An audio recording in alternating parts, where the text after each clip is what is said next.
Sementara itu, Saudara Pemerintah Provinsi Bali bertekad mempertahankan zero case penyakit mulut dan kuku atau PMK.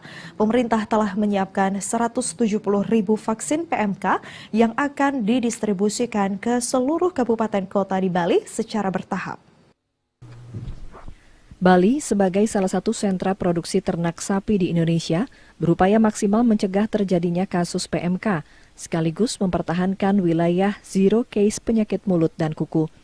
Dirjen Peternakan dan Kesehatan Hewan Kementerian Pertanian Agung Suganda mengatakan, pihaknya telah mengalokasikan 170.000 vaksin PMK yang diharapkan dapat meningkatkan kekebalan ternak sapi terhadap PMK. Guna mencegah kasus PMK, proses vaksinasi harus dilakukan sesegera mungkin dan serentak di seluruh kabupaten kota. 4 juta dosis vaksin, dan tentu ini diprioritaskan pada zona merah, yaitu provinsi-provinsi yang menjadi sumber ternak sapi, kemudian lalu lintasnya cukup tinggi, dan ini ada di 6 provinsi di Pulau Jawa, Lampung, NTB, dan juga Provinsi Bali ini.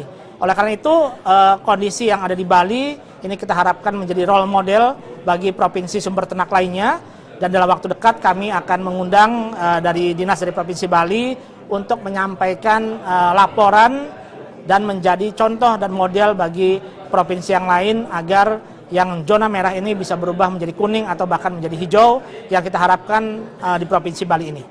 Kepala Dinas Pertanian dan Ketahanan Pangan Provinsi Bali, Wayan Sunada mengatakan, pihaknya secara simultan telah melakukan upaya untuk mencegah kasus PMK dan menjadikan Bali sebagai zona hijau kasus PMK di Indonesia. Kami ingin Bali ini hijau, gitu. Hijau itu saja keinginan hijau. Untuk menjaga hijau itu tidak mudah, karena ada beberapa persyaratan yang harus kita lakukan. Satu, vaksinasi itu harus itu untuk menjaga.